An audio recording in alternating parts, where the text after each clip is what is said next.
share.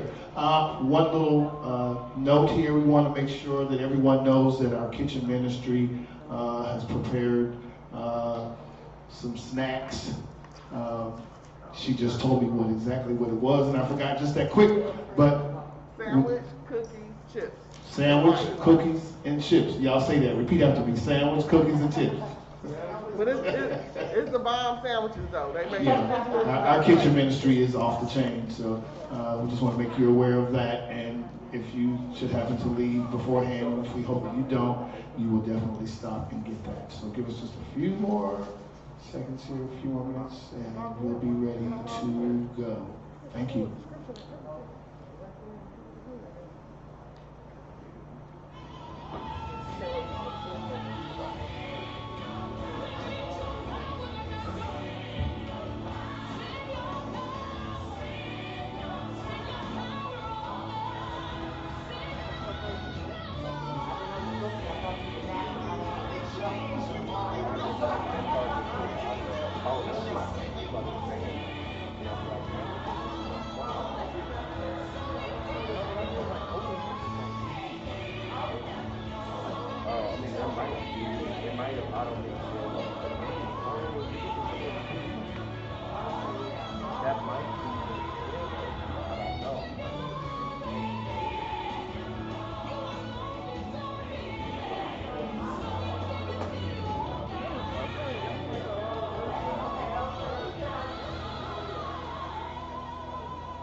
Okay, go on them down.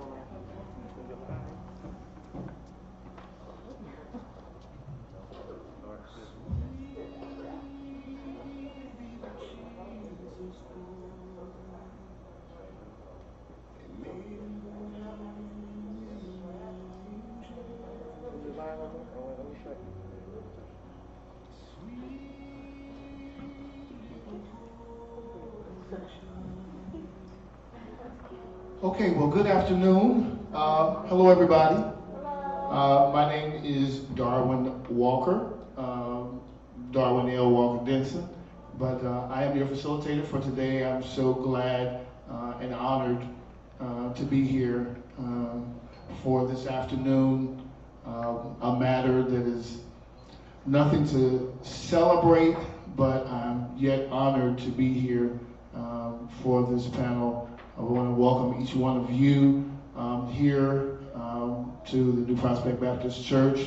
We want to thank all of those who had a hand in putting this together today, which would be the New Prospect Baptist Church family, the Minority Therapist of Cincinnati, and Rochelle. We want to give kudos to all of them for bringing us together for this afternoon.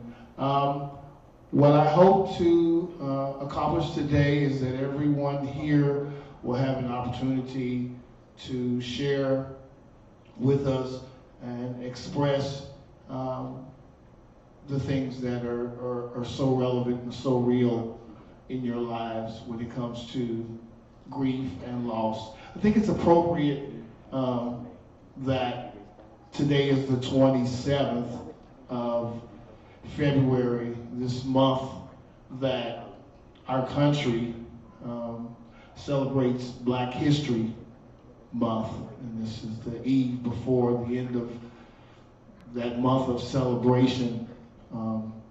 And though it's not something to celebrate, but one of the things that plight our community is our awareness of our mental health and our mental wellness.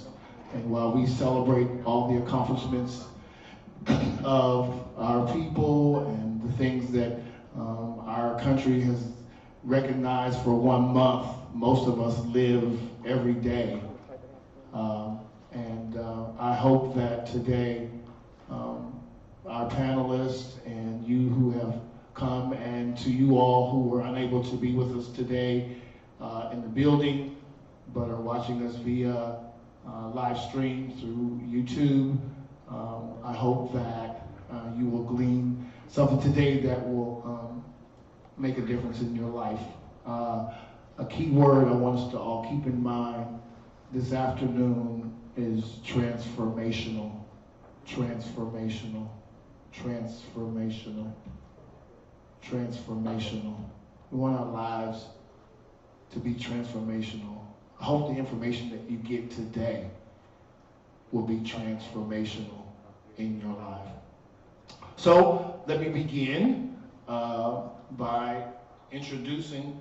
So you all partner with me here because I'm going to be off and on with the glasses so that I can see. One of our panelists, and I want to share this right up front, one of our panelists that was scheduled to be here was unable to be here, and for this very thing, this very reason that we're here today, because they lost someone in their family and was here and had to leave. So appropriately, we're discussing today something that's very relevant in the lives of each of us. So for those of us who are prayer people, we definitely want to remember Mr. Eric Holly today and his family. And I will go ahead and just, even though he's not here, Eric is the owner, the lead therapist at Speak Life Counseling Services, LLC. He is a part of the Minority Therapists of Cincinnati. He has nearly 25 years of social work experience with various populations, including child, adolescent, adult, geriatric couples, families, and groups. Next today, and to my sister that's down on the end there, who joined our panel in Eric's absence, you're going to have to help me out again in a minute with your name, and I apologize for that and your information, but I'll give you an opportunity to let us know who you are as well. Also today, if you would just raise your hand so the audience will know who you are. We have Ms. Ivy Gardner Julius, who who has her master's in social work. She is a social worker with 19 years of experience in the social field. Ivy is the CEO of Honor with Class. She was inspired to open a community-based mental health and addiction clinic because she saw the need for comprehensive and client-centered services. Ivy loves people and desires for them to live life abundantly. We also today have on our panel Courtney Carroll, LPC. She is a licensed professional counselor, and Courtney specializes in working with women, entrepreneurs, adults, and adolescents that are dealing with anxiety, stress management, low self-esteem, depression, anxiety in their relationships, adjustments to life transitions and challenges, and she believes in the power of creating a calm and holistic space for therapy. And lastly, we have Dr. Rosalind Brown Beatty, who's also a licensed professional counselor in the state of Ohio. She holds 2 certifications as nationally certified counselor and a level 2 trauma responsive care clinician. She firmly believes that you can find a way to repurpose pain and find ways that your passion and purpose can collide too. So can we, just by a show of applause, can we thank these ladies for taking time this afternoon to come out and to share with us. As I said earlier, and I'm going to actually give them a moment to just introduce themselves and speak a little bit about what they do. But before I do that, I want to ask a question to everyone that is in the room today. And I just want you to think about it. And normally, this type of question would be asked more than once. It would be asked, and you'd be asked to give that answer, and this would be asked again, and asked you to give that answer, and then it would be asked one more time to to give us the answer, because that last time that you answered the question would more closely be the honest truth about your answer. And I don't know that we'll have an opportunity to do that today, but that question is, what drew you here today? What is the real purpose? What was so significant in your life? What experience have you had that it was so significant for you to be here today? I'd like you to think about that. And so while you're thinking about that, I'm going to ask my panelist that is on the end, who told me her name to no fault of hers. It was quick, and I'm close to 60, so I don't remember. So I'm going to ask if she would introduce herself and just give us a little bit of background of what you do and why you're here today. Hello, can you hear me? My name is Holly Munden. I am a licensed independent social worker here in the state of Ohio, and I'm also licensed in Indiana. And my background in social work, I've been a social worker for 16 years. It was a career change. And a life instance made me decide, you know what, my community, my people in general really need support during tough times. And mental health is one thing that we neglect a lot. So I shifted and started doing work in that. So I have background in crisis, hospital, psychiatric emergency. I just am starting my private practice, working with adults. But I also work for Goldstein Bereavement Center, so I've done anticipatory grief work, bereavement work, and I do believe transformation that, trauma, crisis, and neglecting your mental health can cause you to be stunted. And so in order to transform and move forward, we have to really make mental health just as important as our physical health, because it is, if not even more so. Thank you.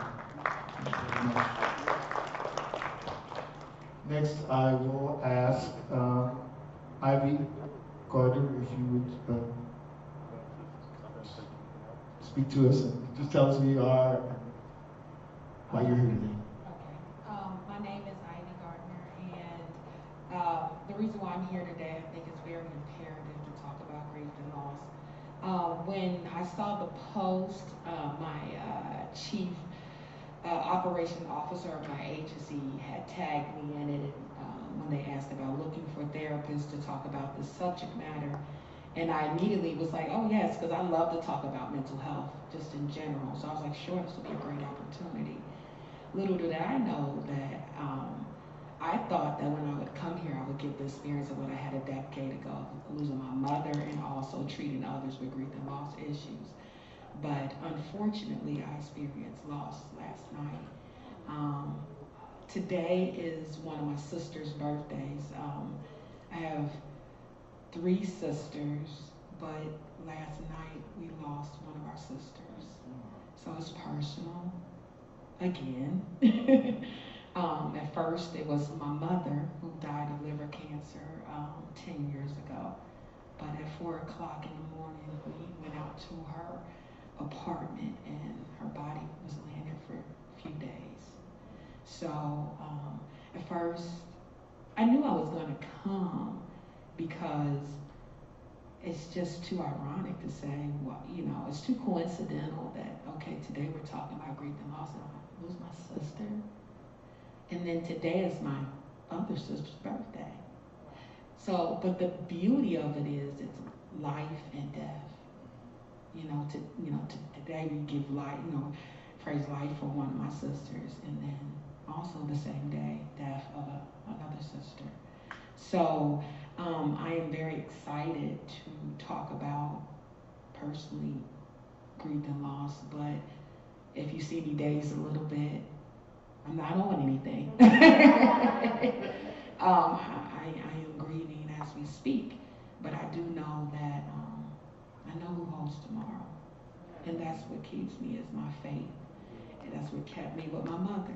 I lost my mind when I lost my mother for a short bit, but I gained it back. So I know that God, I can go through it. He allowed me to go through it. I'll go through it again because we do know that if we live long enough. I remember my mother said one thing. She used to smoke cigarettes. I used to put them cigarettes down. And I remember we were in a car and I was a teenager. She's like, always teach me about life. Always would say some great things, nuggets that I look now on like, oh my God, she was teaching me, And I never forget, she had these long cigarettes in her mouth and she used to smoke Capri's 120. And she would have a cigarette and she would be drinking her Pepsi as she drive. And she said to me, you know what, Ivy? And she took that long drag of her cigarette. She said, one thing is for certain. And I said, what's that? She said, be born, death. She said, unless, if, we have the Christian belief that God will come back, and take his church, rapture his church, then you'll be caught up in the air. But if that don't happen, until that happens, certainty is death. And that is a reality that we must face. And that's a reality that we must try to learn how to move through, but move through in a healthy way. So many of us move through it in an unhealthy way that can, create so many nasty habits or destroy so many lives. And so I'm happy to be here to share with you all. Unfortunately, what I lost yesterday was my sister. She would have been 55 this year. She has some health issues, but I know God is good. And I also know that being a social worker for over 12 years, I've been a licensed social worker for over 20 years. I've been in the social service field, probably in every position you could think of in social services, and I've seen a lot of things. And so I am grateful that I've experienced, I know I've worked with families that dealt with trauma, so it was definitely traumatizing last night. And I was talking to the police and I'm like, oh, here I am, I'm on the other side of this. And so, I'm happy to come here and to share whatever reason God had that to happen. I know it was a reason, and God is a purposeful God. And therefore, I just like to live in his purpose as well as he allowed me to utilize my skills as a clinician to help others. And that's the name of my agency, Honor with Class, helping others navigate through opposition respectfully and with class. So thank you for, this opportunity to be here, and I look forward to having that dialogue. Thank you.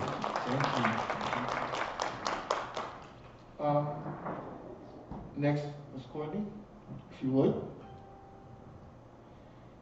I was invited to be a part of the panel. I'm one of the co-founders of Minority Therapists of Cincinnati, and we try to make sure that we're available for these type of events for the community and making sure that we show support. So I'm here because, of course, I've experienced my own grief and loss. So it is dear to me to be that listening ear and to offer what I can, because everyone goes through different stages and we're all in different places when it comes to it. So to offer you encouragement, maybe some sound advice, but there's nothing subjective that I could give you because it's all very, very, well, let me say this, it's very subjective. Everybody's in a different space when it comes to loss. So whatever I can give from my experiences, I'm willing and to hear and to allow you all to be wherever you are in your stage. And there's no wrong space to be in. There's no wrong mindset to be in. There's just being, and that has something that I'd love to share in my processing of losing someone, and yeah, so that's why I'm here. Thank you, Courtney. And lastly, not least, Dr. Rosalind Brown-Bay. Hello, and is it weird to kind of say, like, I'm excited to be here? And so I am Dr. Roz. I own a private practice here in Cincinnati, Brown-Beatty Counseling and Consulting. I love counseling so much, I train other people to be counselors. And so I am a professor and director at Union Institute and university and their mental health counseling program. But that's not the reason why I'm here. The reason why I'm here is because I believe in the process of transforming the way people look at grief. Now, one thing about grief, I think that the journey kind of chooses you to be in this process. So as you're sharing your story, I'm thinking back to when I was 5, and I used to have these panic attacks at night, thinking about death. Now, like some of y'all, I grew up in a household, now I was not about to wake my mama up and be like, hey, I'm panicking here. So I'd be like, let me just scream quietly into my pillow at the thought of like not being here, not existing. And I was raised in the church too, but it's just kind of like, but death? Like, really? And so I tucked the idea of death out of my mind. Now, when you're training to be a counselor, they teach you all these different theories and techniques. And then there's this one called existential theory. And you're supposed to thinking about, life and, what's your purpose in life and what is the purpose of life and death. And I'm like, you know what? I'm only going to know just enough to pass the test. And that's it. And so I'm not even going to do that theory in my practice. I don't care about it. And so anytime there was death, I just kind of like, let me tuck it. I want to talk about that. I want to talk about death. Mind you, I'm sitting here. And so I'm like, who wants to talk about death? And so, life was great and not so great, and I got married, and, I'm like, this is it. Like, this is what I dreamed, what I worked for. I was a good girl, I got my 2 kids. Husband got sick, needed a liver transplant. Go through the liver transplant experience, and they're telling him, like, if you don't have this transplant, you're not going to see your daughter turn 30. So I'm like, uh-oh, well, we're not going to think about that. We're just going to go ahead and we're going to claim it, healing, and that's it. That's our journey. That's our path. Well, there is a rare chance that this autoimmune disorder comes back. He was in that rare chance to have it come back. And so in my head, I'm just like, well, they're talking about, hey, this isn't going to be easy. This is not going to be easy, and we need you to know that there is a real chance of death. Nope, not for me, not in my household, because we won't even talk about that. We won't even make plans for that, because there's going to be healing, and then it's going to be our testimony, and it's going to be it, and then I don't have to talk about that, right? So Christmas Eve, 2016, just got out of the hospital, had a second transplant, in there for weeks and weeks and weeks and weeks. I have a 7-year-old and a 3-year-old. And something felt so odd about that day. And my oldest, she comes in to me, she says, Mommy, is Daddy going to be okay? Now mind you, any other time that she asks me this question, I'm like, yes. He has great doctors, he has great nurses, Mommy is on top of his medication regimen, but something just felt different. And I said, baby, I don't know. So her and her sister are in her room, and I'm up here wrapping gifts. Christmas Day, the day after his birthday. Or Christmas Eve, the day after his birthday, December 23rd. He had just got home December 22nd. It was on that day my husband died on the floor, in the living room, my 2 kids in the other room. And so I'm just kind of like, God, I think we kind of had this arrangement that, that grief thing, that don't come to me, because you remember, I don't talk about that. I believe you, I trust you, but that ain't my area. Get that to somebody else. And as I'm going through the process of being a widow, people will be like, you'll be okay. How long are you going to be sad for? And mind you, I also had a 7-year-old and a 3-year-old too. And I'm like, God, really? So I gotta survive this, because they gotta survive this. And then there was the moments too where my daughter, she would be at school and the teacher would say I really didn't know what to do with Madeline when she was crying, so I gave her a piece of chocolate. And so I'm like, lady, I'm gonna need you to give her journal, let her go to the peace corner, allow her to cry, process her feelings. And so then I'm like, oh man, I keep having to teach people about what to do in grief.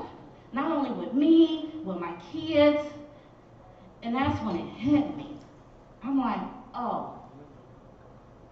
So, all right, God, I have to be the person too that has to talk to people about, one, telling your grief story, which we all hope that you're going to tell your grief story here too, but to talk about and to transform the way that we talk about grief. So not only, Dr. Ross talking about, okay, let me tell you this theory, let me tell you this about grief, but also too, Rosalind that was 5 years old and sitting there having a panic attack and too afraid to tell her mom, Rosalind in her master's program that just wanted to know just enough to pass the test to talk about grief. Rosalind was a widow as well. That's why I'm here. I want to talk to the Rosalind that's in you so that one day too, you're telling your story to help transform and reach out to somebody else and saying like, I don't know what I'm doing. I don't know how I'm going to get through this. But I think I got to. Maybe. Today I feel like I got to. So that's fine.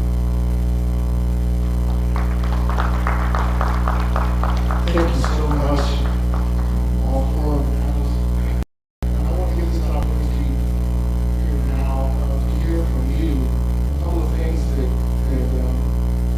came out while they were talking. I'm not can't stand right there in one place. One of the things that came out while they were talking was how we, as a community of people, as black and brown people, how we deal with the whole subject of mental health. We turn on the TV, we watch TV, we see all kinds of commercials and stuff like that on our diet, on what we eat, what we should eat. We talk about food all the time. Hello, y'all hungry? We talk about food all the time. We talk about what what we put in our bodies, but we don't talk about mental health issues. Don't talk about that. Everybody got somebody in the family that's got some issues, and that's how we talk about it. But we don't deal with mental health, and processing our grief and loss is definitely a part of that. So I'd like to hear from you all today. And I'll do all I can to make sure that we stay safe and everything. So is there anyone that's here today that would like to share concerns that you have or in your grieving, in your loss? Anyone? This is interactive, don't be shy. We all have to deal with this, and I hope that. Want to share?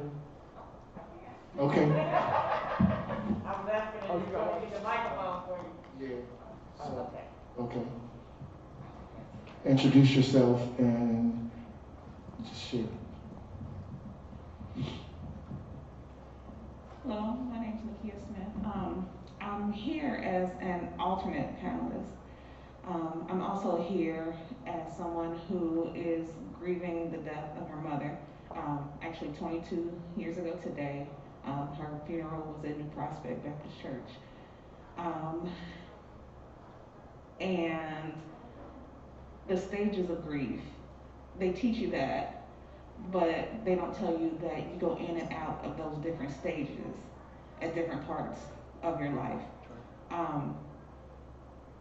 Things get easier, but you never forget, it never leaves. And I was 18 when my mom passed. My mom was 38. And I was the only one in my friend group who lost a parent. So I had friends say, I can't be around all this mourning. I can't be around this sadness. Why are you still crying? And this is just really, you're really sad to be around. And I felt like I had to suppress that for years. And it wasn't until I was in my master's program, this was 8 years later that I was able to even see all the ways that my mom's death affected my life and the way I viewed life. My fear of death, my fear of getting close to people because I was afraid they were going to die.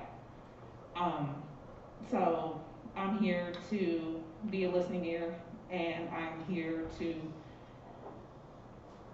express it from a person who has experienced grief. Like, I know all the mental health terms and things that are supposed to help. I also know the very human side of losing someone close to you.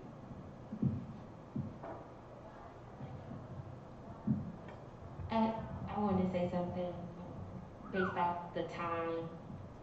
I lost my dad 20 years ago in December. And I think when we think of stages of grief, or we think about time, we say time heals all. And that is true. You know, something does change. But we never want to limit our process just to time, because you're ever changing, things happen, and then something can just trigger you. You know, I've lived more of my life without my father versus more than with him in my life. But even still, the things that were rooted in childhood that meant something to me still play out to this day. So, Nakia, thank you so much for your sharing your experience, because it's a long road. It gets better, but I think to know, like, hey, even 20 years, 40 years, 10 years, 5 minutes, you know, it's a process. And there is beauty, you know, thinking about the process of it all, because, you know, I have found personally purpose in the loss, my own personal growth. So I just wanted to chime in and say that. My name is Diane Ansari, and first I give God all the praise for giving me the courage to share my story.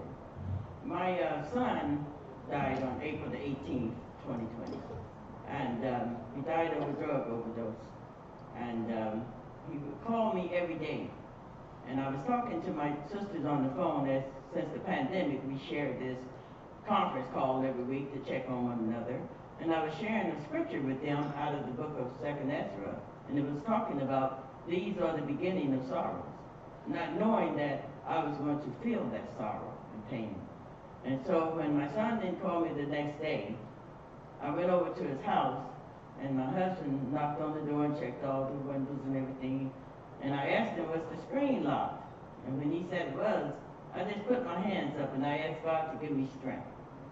And I knew that my son was in there. And so we broke the window and went in there, and he had passed away. I thank and praise God for my faith, for my trusting in him, because I wouldn't have never, it hurted me to my very core, but I wouldn't have made it without God. And I have good days and bad days, but I thank God for being that strength. And he's been with me ever since, and I just love it. And so I just wanted to share with anyone, just keep your faith and trust in God. It's still, it's like a peaceful sadness that I have, because me and my son had a great mother and son relationship where we talked every day, 10 times a day sometimes he would call me, and I just miss him dearly. But I also have some refrigerator magnets that I have because I write poetry, and it says, God is good all the time. So whatever you do, never stop trying, because God will teach you how to win by showing you that it all comes from within. So I just pray for everyone here that's going through, and be encouraged. Thank you. And thank you for sharing that too, because one of the things that you said there is that, you know, in that moment, you spoke to God. And in your grief, it's important to be intentional about what you want your grief journey to look like. Don't underestimate that. Now, people kept telling me, like, you are going to be upset at God. And I'm like, no, I'm not. But people kept saying, like, no, you're going to be upset with God. So prepare yourself for that. And so for me, I was kind of like, well, wait a second. but I don't want to be upset with God. You know, some people are, but for me, I can't come back from that. That's my foundation. If I'm upset about my foundation, that's what's going to make me lose it. And so I had to realize that I had to be intentional in my grief process. And so in that, just like you said, praying to God, making sure that I'm staying in my word, what's going to keep my relationship here, because I don't need for this to fall. So this is my foundation. I got to hold on to my foundation. So in your grief journey, there are going to be many people that tell you, oh, it's going to look like this. It's going to feel like this. But don't underestimate that power too, to be able to say, from this experience, this is what I want to take away from it. I want, a lot of things are going to be shaken, but I need for this to be my foundation. And so deciding what's going to be your foundation in your grief experience, in your grief journey, and being intentional in it. I agree with that foundation, and I just want to point out that I'm very pleased that we are here in the church having this conversation with our community, because people feel like, well, if I have God and God is my foundation, then why do I need to go to a counselor? Or why do I need someone else to talk to, or whatever? And if he is your foundation, fabulous, you pray to him, you do. But on top of foundations, there are other things. There are bricks that we build, or as we talk in our field, we have tools in our toolbox. God can be that main tool. He can be your rock. He can be the foundation. But you might also need to talk to somebody else. Just be able to voice out somebody else. And I think that's where a lot of times in our community, well, if you go to church, and if you read the Bible, and if you believe in God, then that is absolutely all that you need to have. And you find a counselor that may have those foundations too, that might believe in that too. You find a Christian counselor, you find somebody who can also cement that and bring that in. But that, because you love God, does not mean that you don't need help down here from somebody else. And I think a lot of our community will negate anything else because they feel like they are putting their faith to the side, or their faith isn't as strong if they need to reach out to someone else. And it's important that we use each other as a community. And even if it's not a counselor, professional, a trusted person, that's just going to be that ear for you to listen to you and to walk through that pattern. Because just as individual as each of you are, your grief will be that individual. The stages will flow and go. You will do it in your own way, just like you walk your life in your own way. And no one can tell you that you're doing it incorrectly. Their journey may have been X, Y, and Z. Yours may be A, B, and C. Okay? And that's great that theirs, and they were able to do it this way, but you might have to do it another way. And know that it is not, everybody's relationship with whom they lost was different. So the impact of it will be different, and the way you react to it will be different. And I just want to also, we talk mainly about grief and bereavement in regards to death. But day in and day out, we have small griefs. We have small traumas that come to. So even if sharing something, a divorce, the loss of a job or career that you really loved, a disappointment, small disappointment, grief and trauma, they go hand in hand. They can be small, they can be large, and a lot of small little griefs can wear you down, so if something big happens, you don't handle it as well. So just being also aware of how you handle the smaller griefs or disappointments that you might have day to day that affect the way that you handle big things. So this pandemic has been a huge loss. We're grieving what we thought was our normalcy of life and how we did our day-to-day routines, the people we interacted with, the people we saw, touched, felt, loved. Like, we all are grieving what we knew sans, early 2020. It's a new thing. So all of those things are grief and loss, not just, and so I don't want you to think if your story isn't related to a death. My family nugget is the longer you live, you'll lose somebody eventually. But there are other losses too that we grieve. And so those are just as impactful to us on our day to day. So, you know, even if you have something grief related that is death, those are stories and experiences that you can share too, and just how you're coping with day to day. That is so excellent. You know, you were definitely in my head. Yeah, you are. Because one of the things that I think I spoke of a little earlier, and I'm going to address that to you all again now, and hopefully someone will respond. You made two perfect points that I really wanted to unpack, that I would like to dig a little deeper into, and that is, we are in a church setting here, and this is being sponsored by a church, and I don't want to assume that everyone here is believers. Because there may be someone here who's not. For one, I want to make that statement clear. And for those of us who are in the church, who are brought up in the church, who have a strong faith, be a Christian, I'd like to know how some of you have processed your grief in relation to it's been taboo in our community forever, and it still is. And you said it best. You know, I got God. I'm saved. I don't need to talk to nobody. Am I the only one that's ever heard that?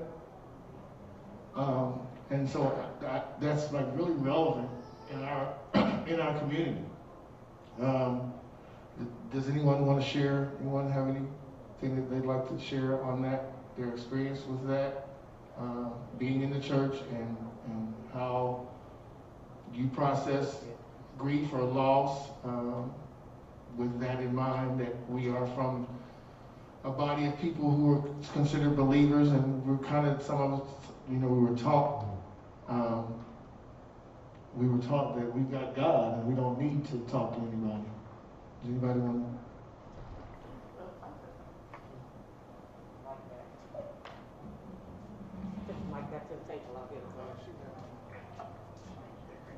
I have a whole different issue. I just want to say to everybody that what these ladies do is invaluable. Therapy is invaluable. And I did have a friend was here. I probably had to see a therapist for about a year. But now with regards to the church and being in the church, and yes, I've heard that, I got God, I got Jesus, and that's enough. But my thing is with me being in the church, I'm like Wanda. I don't know if you all are old enough to know who Wanda is from Good Times. But I'm Wanda. And I'm sitting here crying for your 5-year-old persona. I'm crying for your college persona. And I'm crying for your widow. Is there something wrong with me? I'm crying for her. I'm a weeping Wanda. And I don't know if that has anything to do with the religious background, but I cry over I don't know if I haven't fully grieved my dad. Am I still crying for my father every time I hear a story? I'm not really sure. And so that's why I'm here today. Because I would like to make a card from somebody. You know what I mean? But with regards to the church aspect, I'm wondering, do I cry over everybody because I'm in church, because of God, or, can you speak on that? Can anybody speak? I want to talk about that. The world calls it you're an empath. An empath basically comes from the word empathy, that you feel other people's energy. The Christian faith calls it discernment. It's a form of discernment. And if you're not, in the churches, and I do understand as a therapist, I've worked with hundreds of families, hundreds of individuals. It's probably nothing someone can tell me that wouldn't shock me or surprise me. And I tell a lot of my therapists and my case managers at my agency, that even though you have your own personal faith, you still have to be able to set that aside and be able to be what we call client-centered. And client-centered is meeting that client where they're at. And so if a client is atheist, you meet them where they're at. And so I go off of what you call strength-based therapy. Strength-based therapy is really trying to find the strength in whatever it is in your life that I can utilize to help guide you to a place of healthiness. So when you talk about, you're sensitive, you're just an empath, and there's nothing wrong with that. That's a person who can feel other people's energy, and we need people like that. We need people, we don't need people who, when someone's crying, well, that's them, too bad. We need somebody who says, well, I'm crying right with you, let me help you. So there's nothing wrong with that. I also want to touch on stigma. Talked about stigma, and I did a training for the state of Ohio last year, and the training was stigma in the African American community surrounding mental health, and it is a big stigma. It is what it is. It is a stigma, and we're still fighting that stigma. That if in the church especially. And we have a lot of history in the church, and the reason why a lot of us come from the church, through the slavery. And if you saw, I don't know if you saw that documentary that talked about the black church that just came, that was really good. I saw just pieces of it, but it was really good. And I learned some things like, oh, I didn't know that. I didn't know, And so it was a part of unity that we felt when we came here. And so that stigma, someone was to say, I'm not feeling well, or I'm hearing voices, or I'm seeing things, or I'm crying all the time. They may not feel comfortable with telling someone because, a person might say to them, girl, you better talk to Jesus. He'll fix it. And I do believe Jesus will fix it. He sure will. But Jesus also had Peter. He had Paul. He had all these other. And I tell people, I say, well, so why can't Jesus have IU, the therapist? Why can't we see that, Jesus can use people as vessels to help others, And so we do really need to talk about the stigma. Because, someone, when you break your arm, you don't say, girl, go tie it up in the string, you'll be okay. What do? Or your heart you got heart issues, or high blood pressure. Oh, go pray to God and pray it away. But why do we do it with our minds? The most important thing that we have that God did give to us, that he said to take care of, why don't we take care of it? And it is because of the stigma. And so where I meet my clients at is client-centered. Like the lady said, you may be here and this person may be there. I have to meet you where you are at. And if you are an empath, you are an empath. Stay that. Be that empath. It's okay. We need you. Yes, we need you. And don't feel like, there's something wrong with me? Absolutely not. Absolutely not. We need an empath, someone that has discernment. I'm an empath. And so my sister, so I'll give you all real short and sweet. I give you all my company came about. When I started my company, we're a community behavioral health center. We provide individual therapy, family therapy, group therapy, and case management. We're internationally accredited to the CARF International Organization, and we're state certified to the Ohio Mental Health and Addiction Services. And we're Medicaid vendors. So that means that we accept Medicaid insurance, and we also take cash too, just in case other people do not have insurance. But anyway, what happened was when I was building this company, I needed an operation person. And the Holy Spirit, to be honest with you, told me it was my sister. And it was my sister, who's a year older than me. And I said to the Holy Spirit, I said, well, how is it going to be my sister when we lost our mother? I kind of lost her at that time. We lost each other. We weren't talking for like 7 years. Actually, it was 6 years. We went 6.5 years. We were talking just a little bit, but we were always together, before that. And I'm like, how you going to have my sister be over my operation? I'm number 2. And so as I was talking with God and saying, I don't know about that, And so what ended up happening was it worked on me for a minute. It was on my heart. And then finally I submitted to it. And I took my sister to a meeting at Panera Bread. Mind you, my sister does not have a college degree, but that's okay. She has a high school diploma, but she's been at the IRS since 18 years old. She had 20 years in, okay? 20 years in. High upper management. There's a joke she used to make to me, and I told her it was a cruel joke.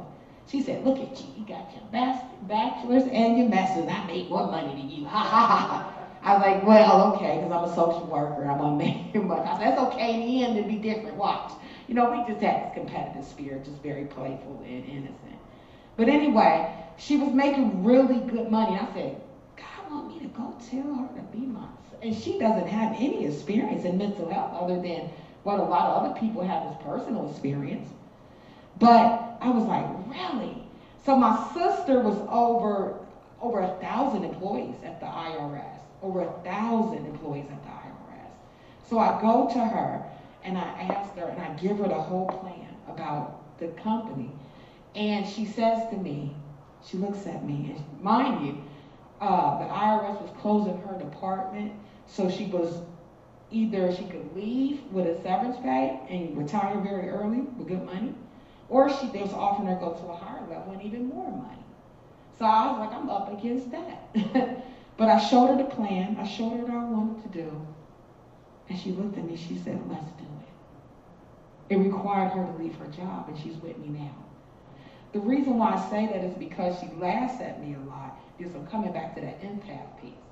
I talked to her about my therapist. She said, they're so sensitive, Ivy. They're so sensitive. Because she's not as sensitive, but I found out she really is sensitive. She's just hardcore on the outside. And I told her, you need people like that. There are too many people out here hurting. And you need somebody that feels that energy and wants to support and love someone. So out of that whole big story, I'm here to tell you to keep being that empath. And it's okay.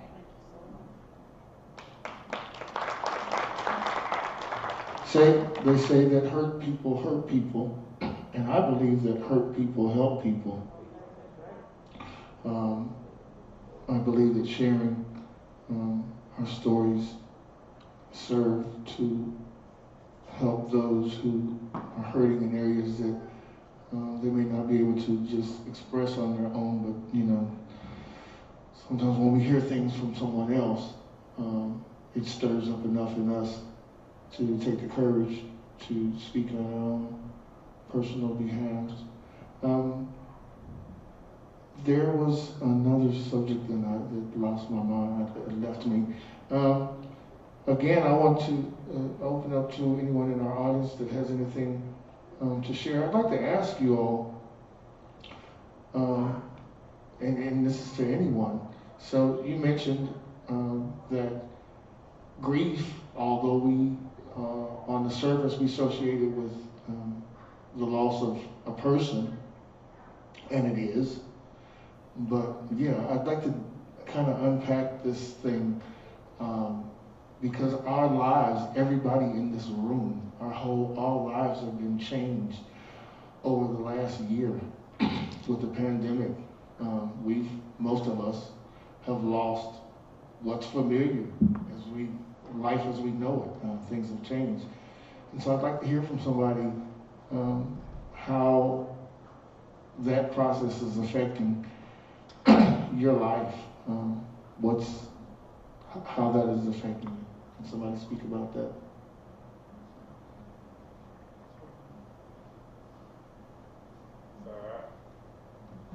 Yes, sir. Push the button.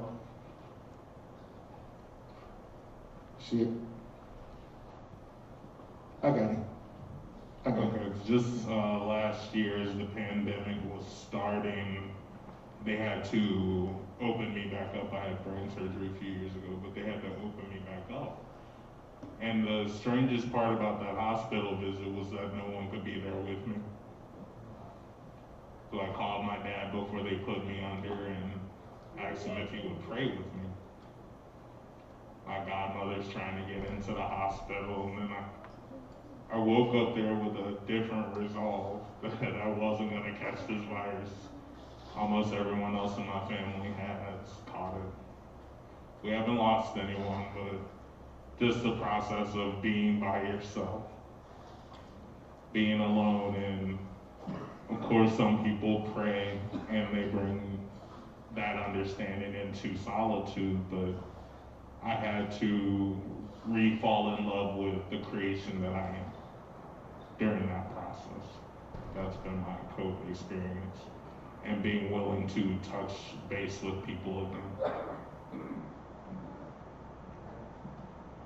And thank you for sharing that too, because I think that's an important piece to highlight about this whole COVID experience. And so not being able to have people there in the traditional sense. When it comes to grieving that too, you know, our brains literally need connection. And so we're fighting against this. And so I would kind of say to that as well as making sure that you find your community and find that different way to connect.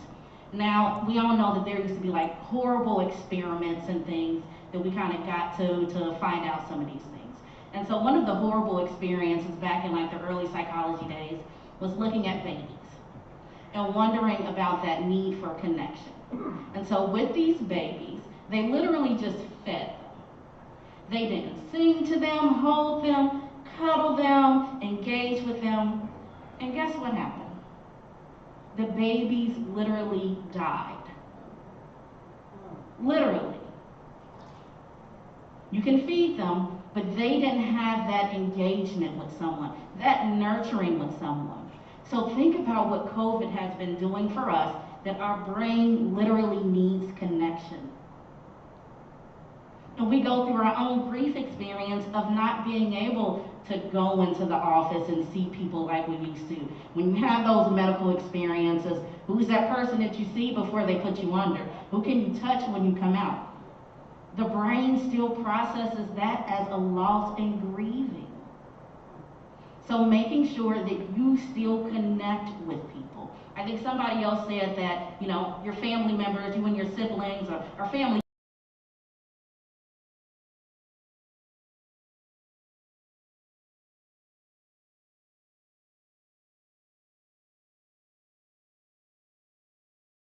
contagious. Actually, that's the mirror neurons in your brain, kind of located here. And so that's what allows us to connect to other people and literally to keep our brain surviving. Still connect with people, even during COVID. Being here, connecting with people. If you got to get on a Zoom call, if you got to FaceTime, connect with people, because we really are, we're in a trauma experience, a trauma culture, a grief culture, especially after 2020 kind of magnified it.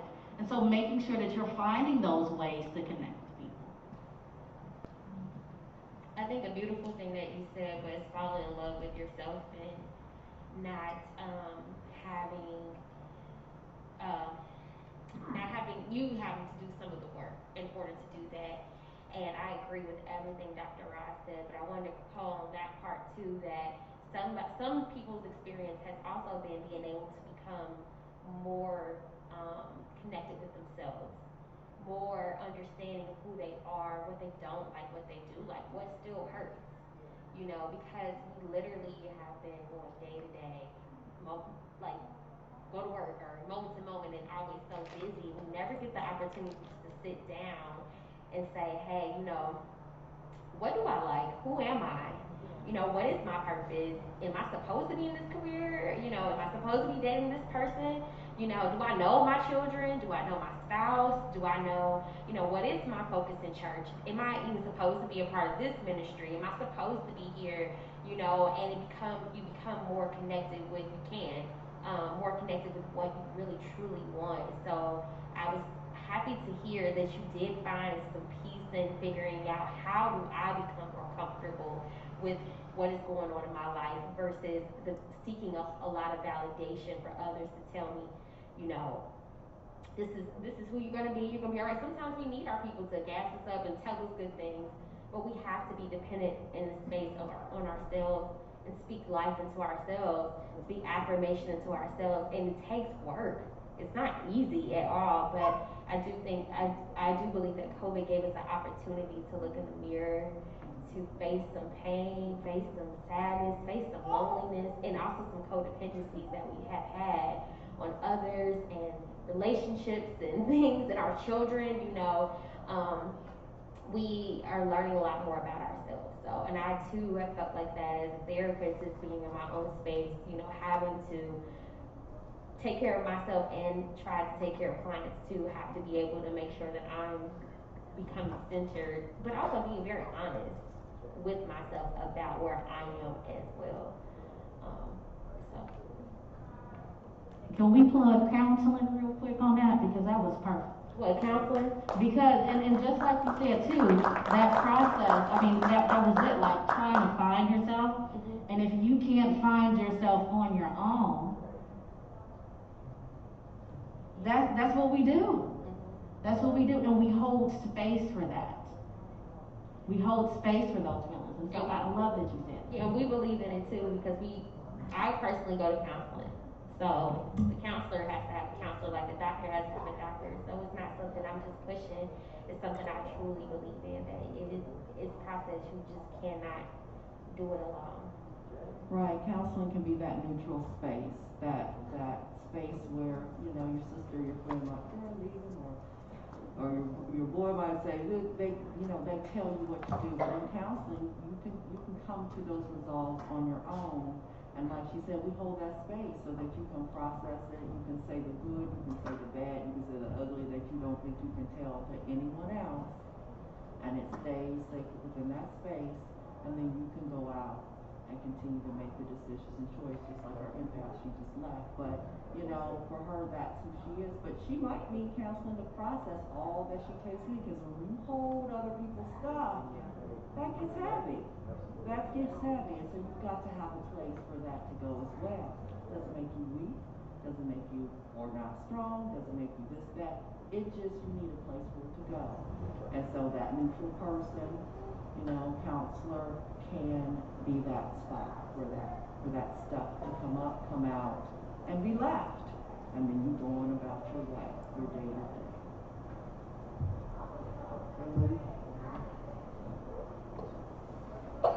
Come on.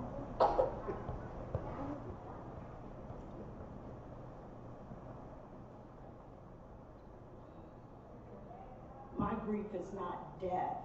It's just from a traumatic experience that I had. For the last 30 years, I've served as the travel coordinator for New Prospect. And in 2017, I was arrested and charged with terrorism and threatening to kill the president while in Washington, D.C. Every so often, something triggers that and brings it back. I work at a school district, and on Thursday, we had a lockdown because a kid had a gun in school. So we had all these police come in, and that triggered that whole incident for me again on Thursday. I hadn't thought about it in about probably close to a year. But it brought that experience from October of 2017 back flooding. I had Homeland Security come to my home, FBI, Secret Service. I don't know who didn't come to interview me. And I think they all interviewed Pastor as well, because it was a church-sponsored trip. But it's just triggers all the time that comes up. And I've just not been able to talk to anyone about it, because they checked to see if I had a mental health issue, because the bus driver said that I threatened to kill the president and had a bomb on the bus. So that's what I struggle with, not the death of my mom, my dad, my grandmother, and my son-in-law. I don't struggle with those, but I struggle with this. When you mention not being able to get help, and you're saying they check your mental health, are you saying that that's kind of kept you from actually seeking help? Yes. There are different ways that you can see someone without it being documented that way. Please see one of us afterwards, so that way we can get you the correct information. And it also goes to people who, anytime you're seeking any mental health, or you're seeking to speak with a clinician, you can always call and ask questions. And I know it's hard to even seek it out, but those type of situations and carrying that and not feeling that I'm so happy that we have the opportunity to hear this, so we can give you some information on how you can talk to someone and work through that fear of being watched or, someone looking in your personal information. But a lot of times people seeking mental health don't know what to ask or feel uncomfortable. But I want to say today that you can call a clinician and ask questions about their care, about insurance, about that thing specifically, because it is very, talking about your mental, the way the country, they're trying to make it more, a normalized thing, but you're still sometimes judged by that. So hopefully that we can give you some information on how you can get some help to talk about that, because that is very traumatic.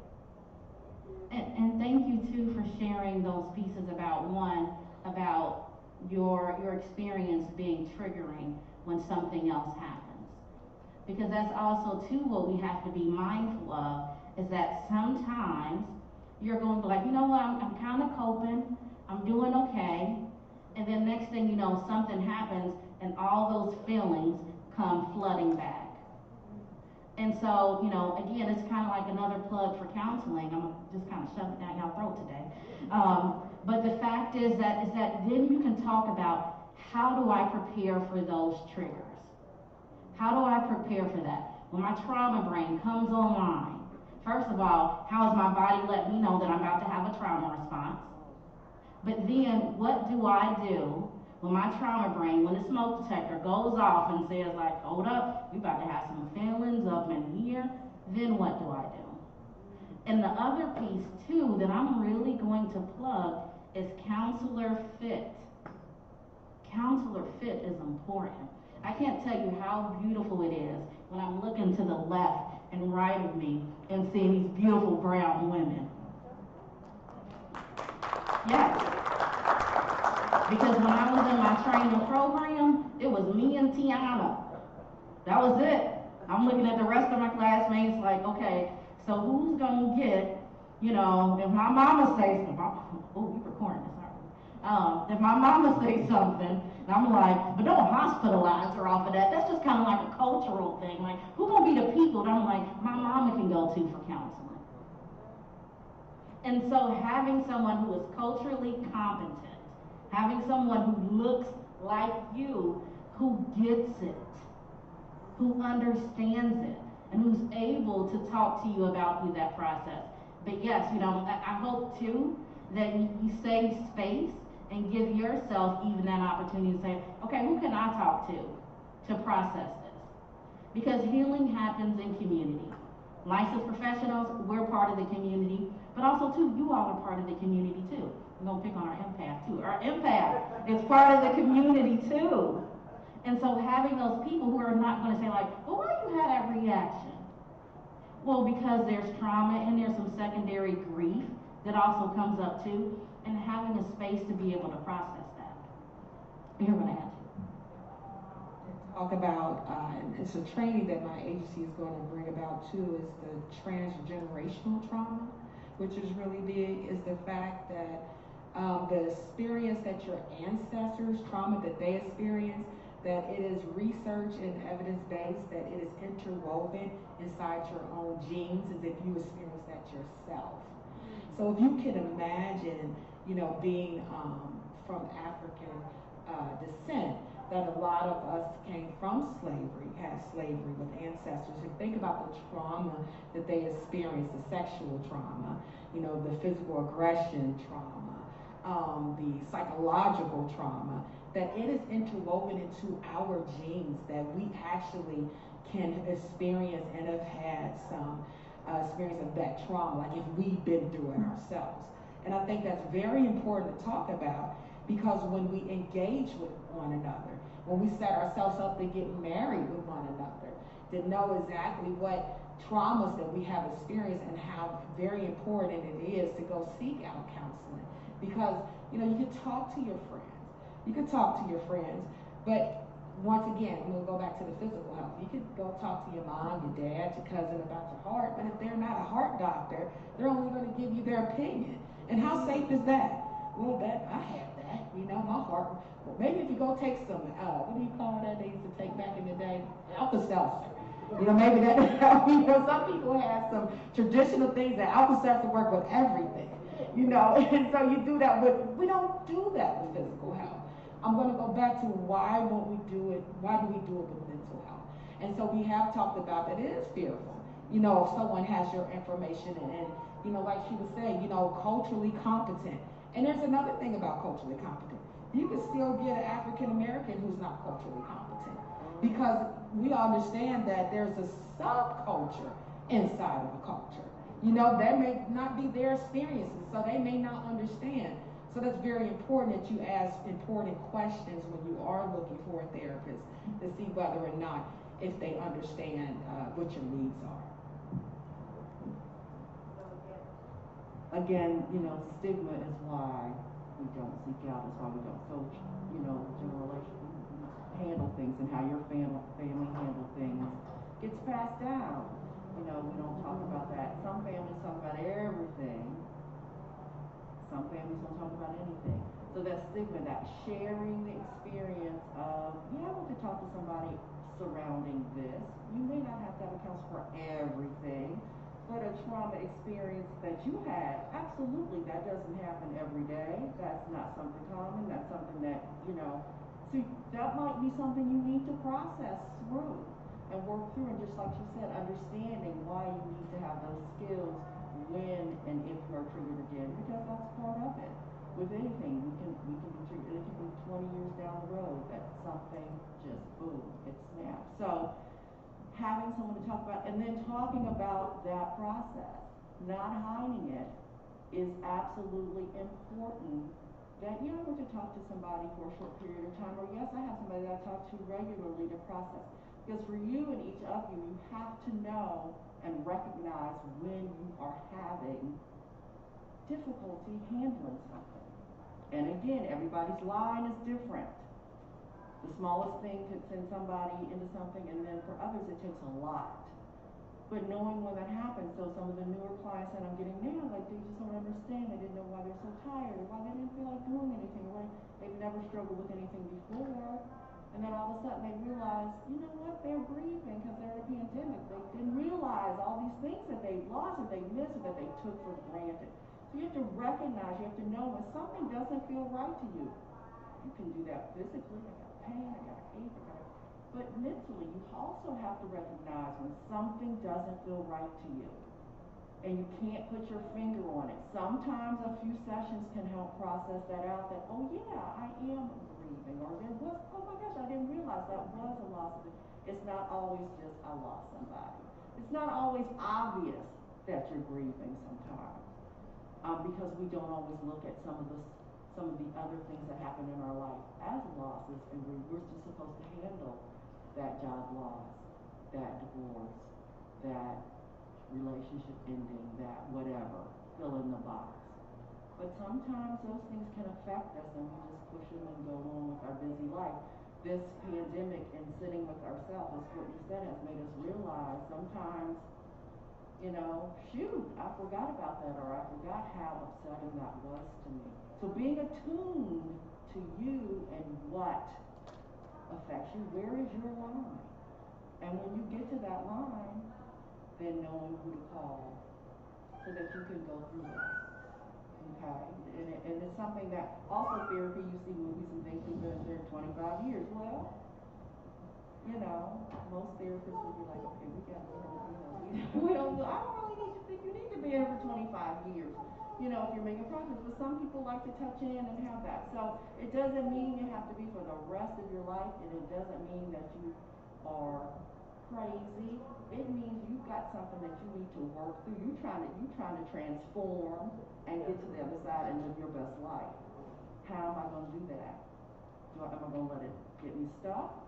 Or am I going to work through it and move on? And then when you do that, therapy ends, and you go on about what you need to do. And it's okay to have help with stuff. It's okay to have help with stuff. And I think that's what sometimes we don't understand. We should be able to do it all by ourselves. Thank you so much for that. We have yes, please. We have some young people that are here today, and I don't want to put anyone on the spot, but I want to make sure that we give opportunity for maybe some of our young people.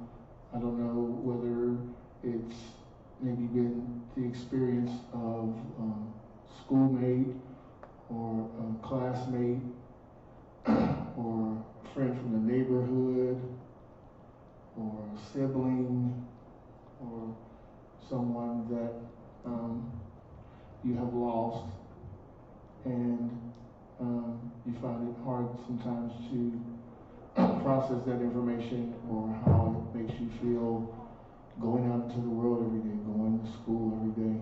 I wonder if there are any of our young people that are here today that are okay and would like to speak to that. I want to give room to them if there is.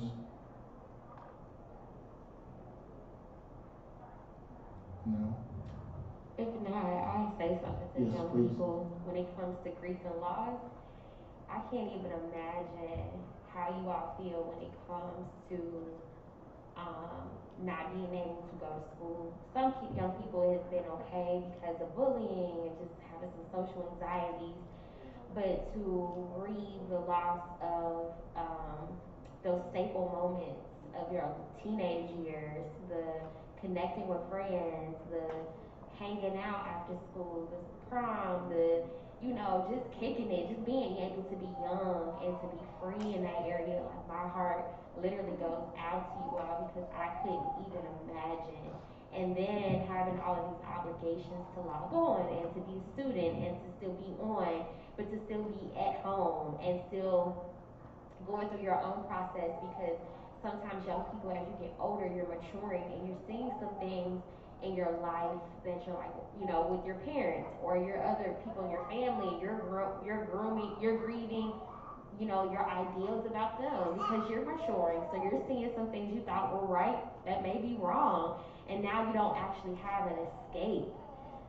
School can be an escape for young people sometimes, just to go and be around other teachers and mentors or coaches, and it's very limited now. So there really are truly no words to give you all, but to just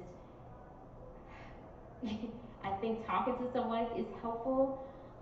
Trying to be as creative as possible and as safe as possible with connecting with friends and finding out how to do that. But right now, because it's so unexpected, I just know working with young people has been difficult, and just allowing you all the space not to feel like you have to be perfect.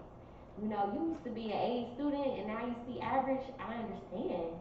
I understand. And then maybe talking to parents about your thriving child may not be your thriving child right now. They're grieving.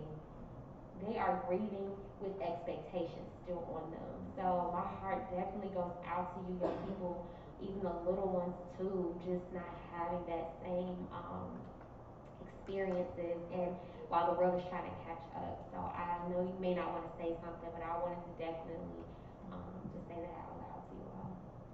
And also to add, sorry, I'm a chef counseling day, I'll throw it a little bit more.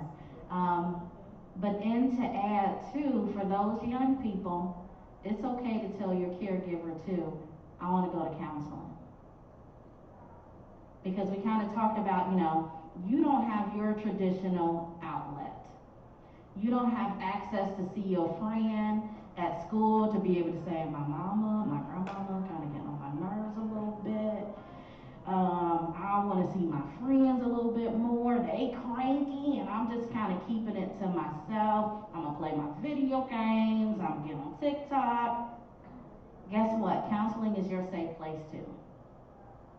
And so all of us too that work with teens and kids, we don't go after the session like, and by the way, I need you to know, grandma, you getting on her nerves.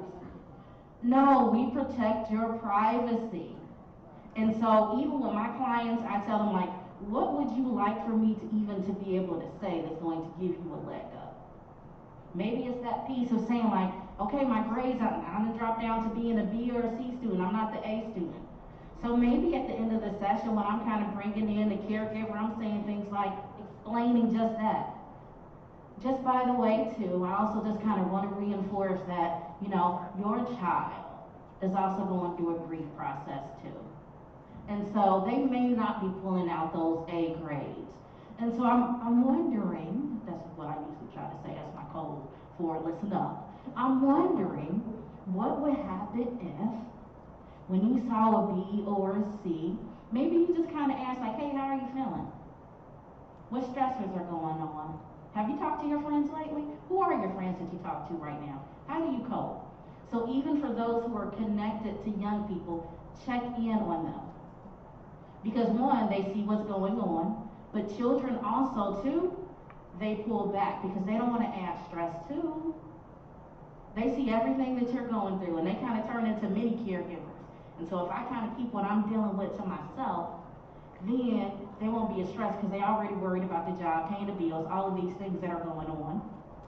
Be proactive. Ask them, how do you keep in touch with your friends? Do things differently. I even had to check myself on a couple things thanks to my therapist. Because now I have like a 12-year-old and she has a phone and she wanted to be on her phone while in class. And I'm like, we don't do that. And then I had to think about it like, now wait a second. I was chatting Kathy in school, talked the entire time. I had people to talk to. Okay, and then my therapist said, if you take away her phone, that's unusual punishment during these times. Oh, okay. So, guess what I did? She's able to be on FaceTime with only one friend, one of her besties, during class. Now, they still have to pay attention, but there's still that social connection. And so think about, too, how are you going to do parenting differently? And so if you're a kid in here, too, kind of keep that in mind. Be like, Dr. Ross said, keeping your phone and connecting to your friends is a good thing. And that's, too, what a therapist can do. They can plug those things for you. Thank you for that. I want to thank you for that. I'm holding this position as a facilitator, but I am gleaning so much information, so I won't cheat by not sharing a little bit. You kind of hit home there, because I'm a single parent of a 12-year-old that has some mental health challenges. I'm a caregiver for someone else besides that, and I have experienced tremendous loss of people in my lifetime, and I believe that for a short period of time, or for some period of time, I don't know, maybe still, I'm sure you all have heard of survivor's remorse. I'm definitely a candidate for that. I think I've grown from it, but I remember a point in time where I couldn't understand why, you know, all those around me were taken away, and I survived that. But I'm not ashamed of counseling. As a matter of fact, I'm trying to figure out which one of y'all I'm coming to see. Y'all laughing, I'm for real. Yeah, this has been very enlightening. I hope. Oh, and I forgot about the main person back here who keeps it all going. Hello. Darwin been playing me. I'm going to speak for like 20 minutes. Any other time she'd have been like, hey. I wanted to respect because I want to make sure we hit the stuff that the youth need too. But I personally want to know, I've been dealing with grief of my grandmother passing in April during COVID. She didn't pass from COVID, but we couldn't celebrate her life the way we've been able to do life celebrations recently. So a lot of my family couldn't come down, and it was just a hard time for me. But I just kept moving because I was living in the space of, she's in a better place, she's not suffering anymore. But now it's been almost a year and things are changing for me. And I'm not necessarily sure how to deal with it because it hasn't hit me yet. But I know it's coming because I know myself. And I'm trying to do box triggers and prepare for it.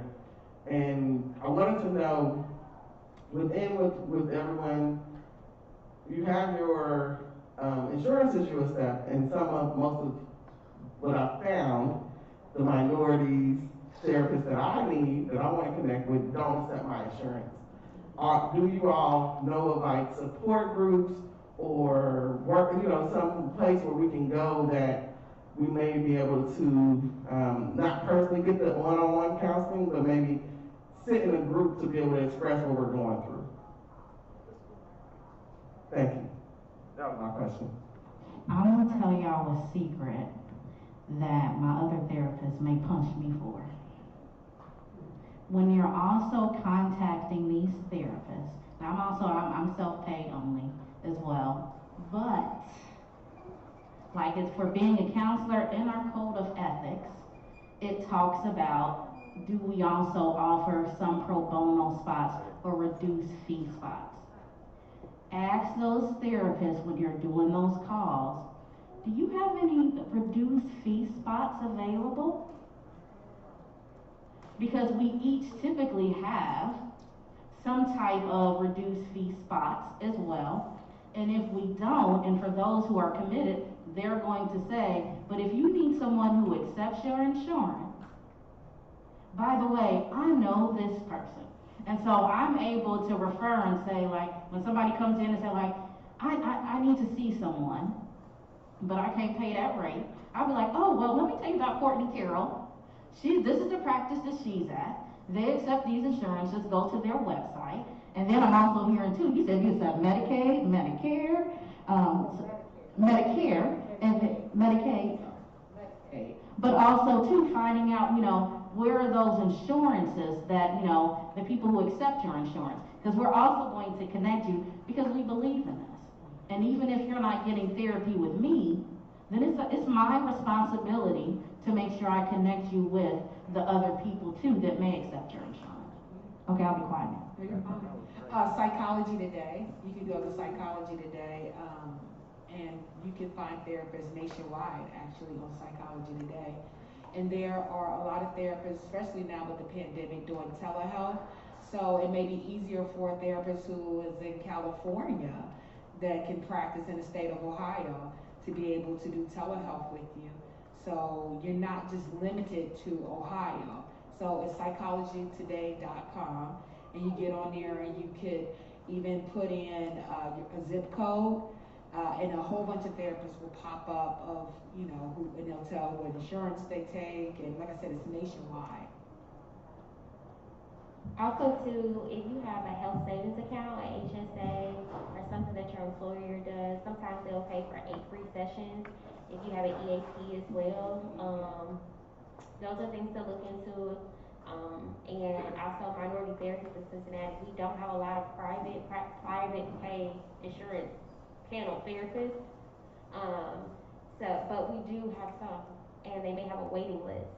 So you can always reach out to us, and I can give you the email and everything, and we can also serve you in that capacity. In honor of class, I do have some, like you were saying, I do have some spots for private pay, just because of exactly what you're talking about. Exactly what you're talking about. I'm not sure which one of you, but I believe that a couple of years ago, I had to go. I was in a shooting. I didn't get shot, but I was in a fatal shooting that happened at Fifth Third Bank downtown. I think one of the companies that my job offered was one of you all. I'm not sure which one it is. So to that point, we're about 15 minutes away from. I'm gonna give you a second. We're about 15 minutes away. So excellent. So go ahead. Push the button. Push that button right there.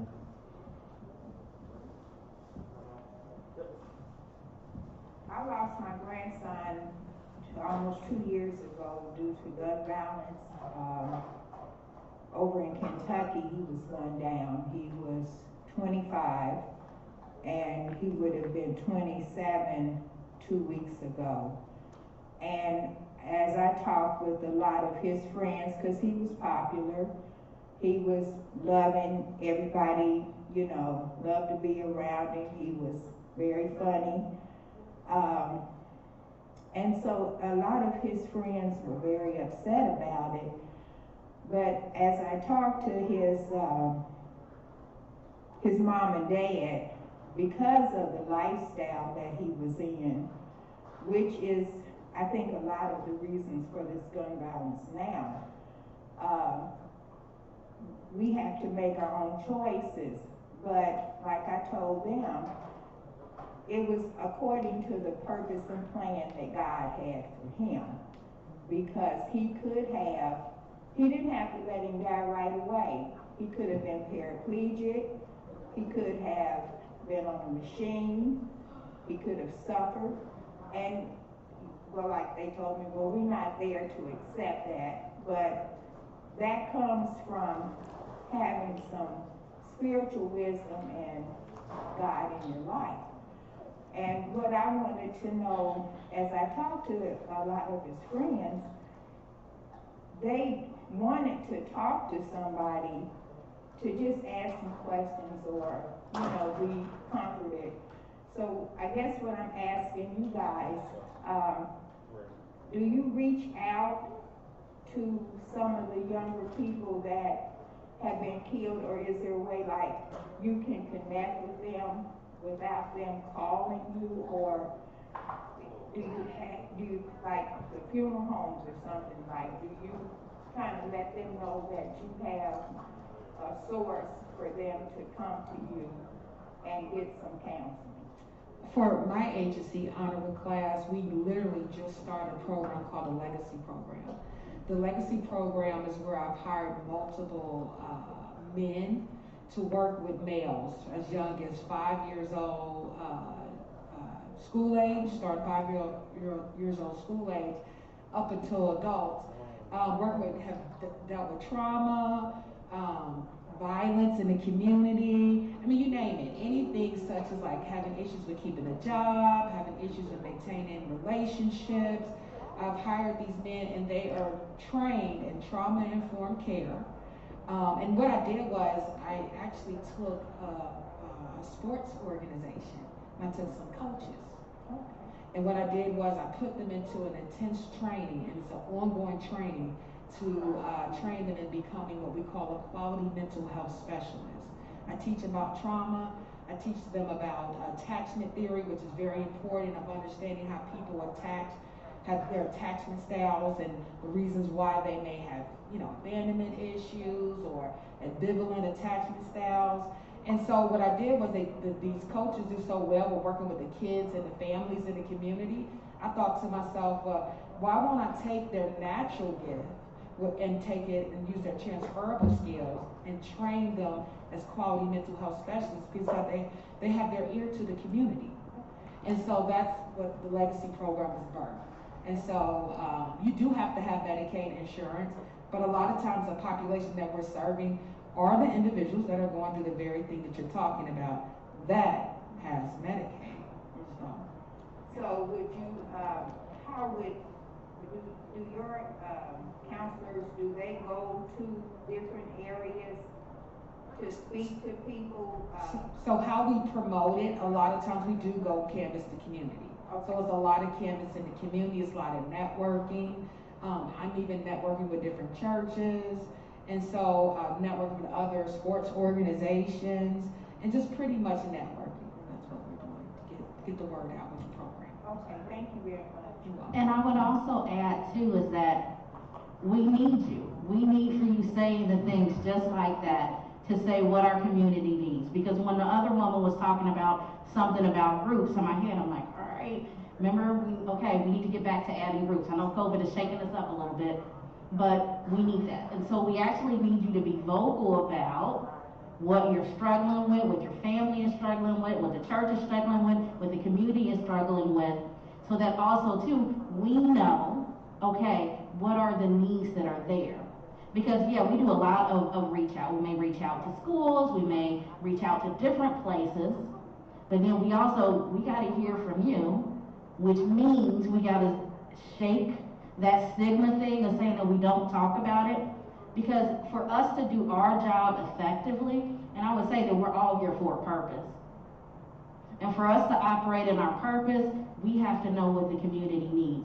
So saying that, like, okay, all right, Minority Therapist Network of Cincinnati, can y'all put on something that's going to do this? And so there's different organizations who are a part of this to be able to say, this is going on. Saying to the church, can you bring back another panel that's going to talk about, you know, the gun violence and that's going on in our youth? How do we get that going? And so using your voice so that we can use our gifts to be able to help.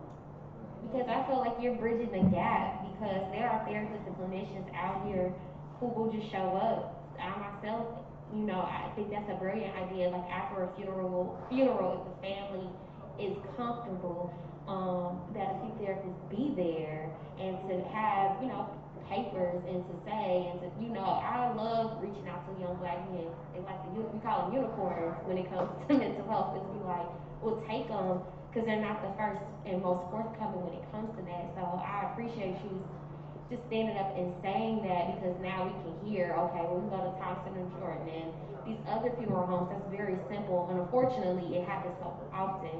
And to have something like this after a funeral is brilliant, you know, just with willing clinicians, because what we do after funerals, we just go eat and kick it, versus be like, and there's something wrong with that, but to say, hey, here's some material after this, because we go home and with a full stomach, but our hearts are still empty and we don't know what else to do.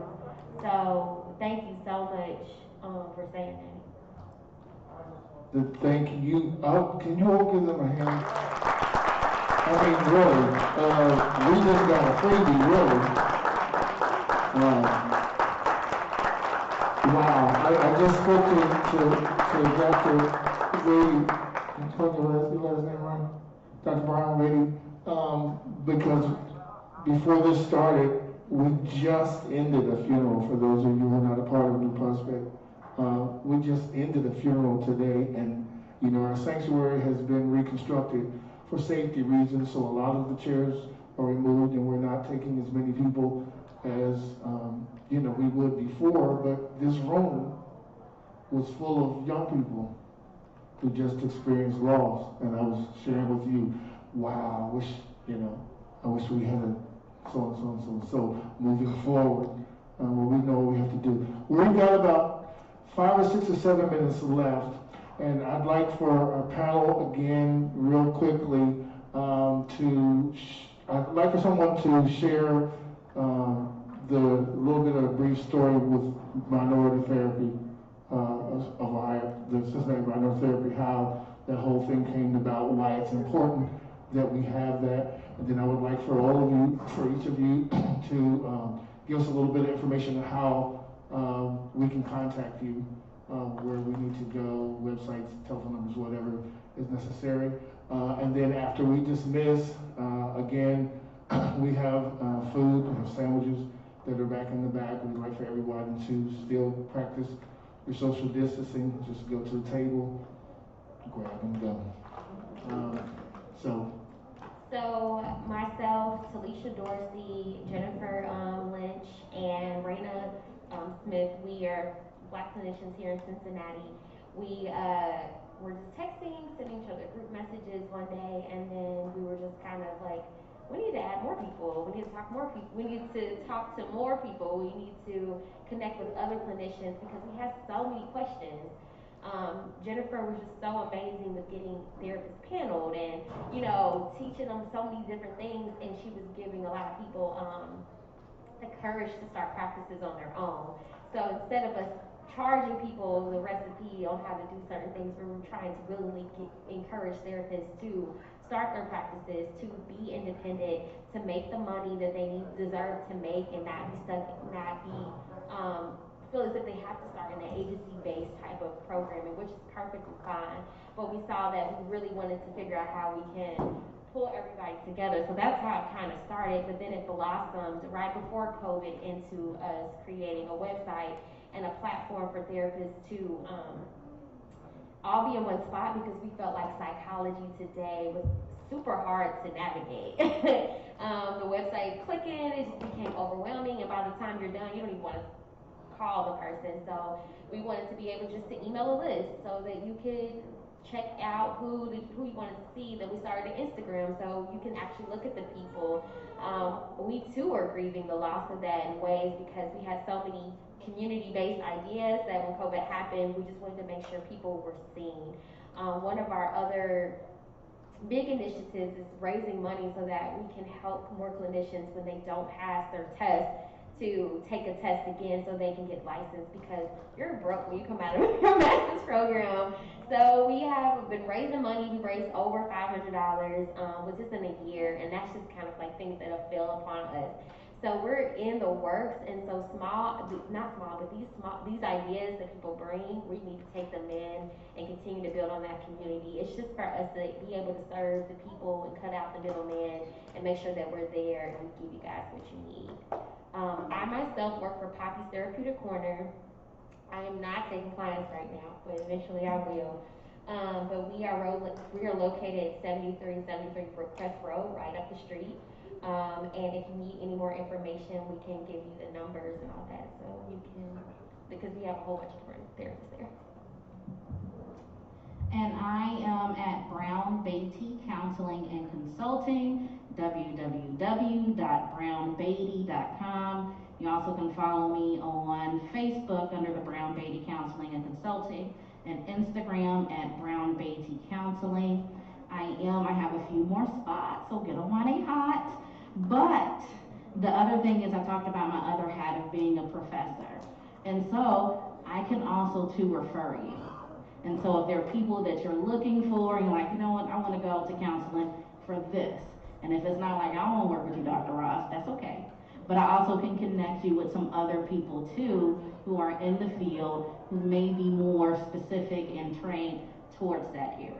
And so, and because of that charge too regarding the groups, that's my charge to myself. I'll be getting some groups up and going soon. My company, Honor with Class, we got a couple places that you can look at us.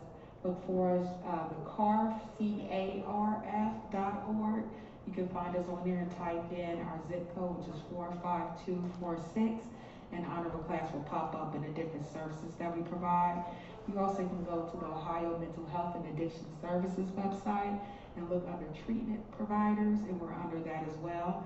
Just put in our zip code once again, which is 54246. We are, no, I'm in a church, but we're located, I joke with people, we're located right behind Hooters on Route 4. That's a good spot. That's a good spot right there. When I say Hooters, I go, oh, yeah, that place. So we're on Route 4, 432 Ray Norris Drive. We're at the bottom of this in the suite. Also, the phone number 513-668-3903. We are taking new clients. I have a multicultural group of staff. I do that purposefully because I believe that a lot of people need a lot of things. So if you need a white male counselor, I have a white male counselor. You need a Caucasian female, I have that. If you need African American counselors, I have that as well. And so you could locate us there. And as I stated, I am just starting my private practice. So I do have slots, but I don't have a website or anything. Anybody interested in talking to me, I can give you my number. I am doing only telehealth at this point, and private pay, and I do have another platform that does take some insurance, so it's very specific, you have to ask. But I wanted to come because I just want to emphasize how important taking care of your mind is. Your mind controls everything. Your body, you take care of your body, you take care of your mind. So any of us can help, and like I said, I trust with Dr. Roz. We can refer. It doesn't have to be us, but we can help you find the person and the avenue that you need. And I'd love to work with you with some groups, because we do need groups. So kudos to the lady who did mention that. You let your churches know, your organizations know, that you would like to have ongoing groups related to fill in the blank that will assist you and the community at large. I wanted to add too that we do provide groups as well. We Honor with Class, like I said, we're client-centered, so we'll meet you where you're at. That means my clients, my therapists and case managers actually come to your home. So they will personally come to your home and do therapy with you. Even through COVID, of course, we provide social distancing and making sure we're practicing and being healthy. We also provide virtual services.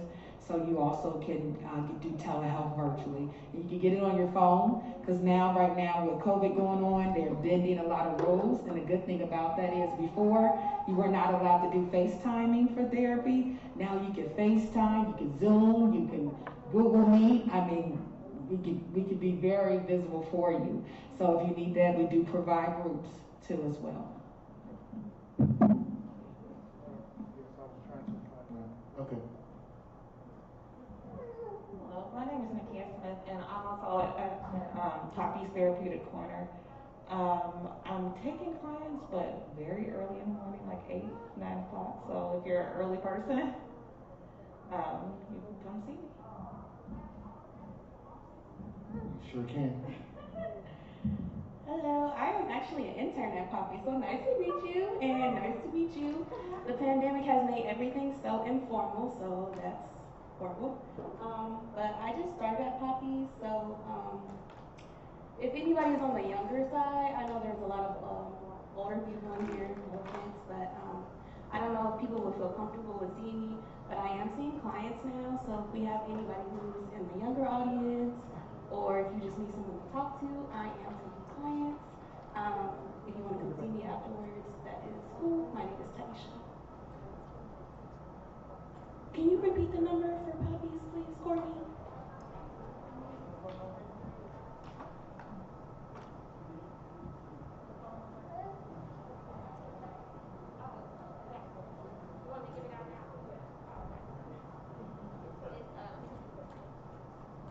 It's 570, I want to say 6048. Or might be 904068. Give me 1 second.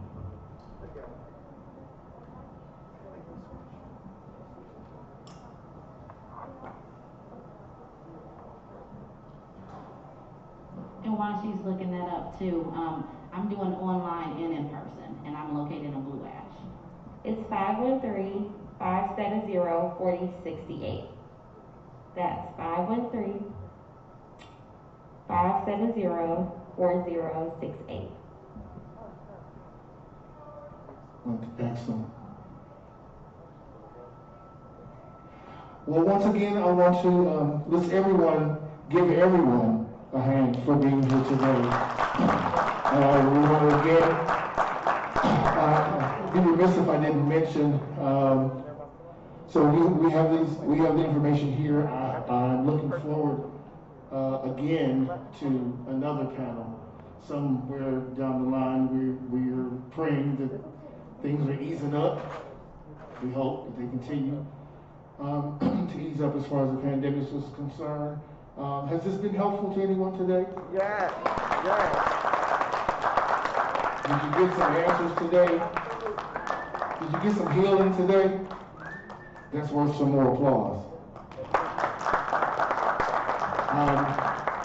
Don't want to forget to mention, for those of you who may not be familiar, one of the sponsors today, New Prospect Baptist Church. We also have a mental health ministry here, and I look forward to connecting with you all even more so after today. We have a great mental health ministry here and a team. I want to thank all of our young people that are here today. If you're under the age of 25, can you raise your hand? That's awesome. That's awesome. That's awesome. Thank you all for being here today. This was about everybody, but this was really kind of about you. And I hope that even if you didn't speak today, I hope that you heard something that was transformative. Hope you heard something that was transformative today. That's going to cause you to walk out of here feeling a little bit more apt to deal with some of the things that you experienced. I hope I'm not forgetting anything. Thank you so much to our panelists again. Thank you to everyone who came out. Thank you New Prospect Baptist Church for hosting. Thank you Minority Therapists of Cincinnati. Thank you to Rocio I don't know if there's any representation from them today, but I want to make sure we give out a shout out to them. Miss Iris Rowley and her husband Jesse, who have their words company, sell everything, t-shirts, awards, you name it. They got them, they've been around, it's a black business. Glad to support them. Thank you again. Thank you to our media people that are here, and Carlos, and the young man. Byron. What is it? Byron. Byron. I can't hear. Got a mask on, can't hear. Thank you. Thank you to our kitchen staff. They have prepared some sandwiches for you all back there. Like I said, just maintain social distance. Go ahead and pick them up. Again, my name is Darwin Walker. I have been so honored to stand in this platform today. I have to be facilitator. Thank you all. You all made my job like really easy. So thank you all for coming. I hope that you will share this. I believe it was live streamed. I don't know how much of it will be available later, but thank you. I hope everyone is leaving here today with something to make your life better. Thank you. Have a good evening.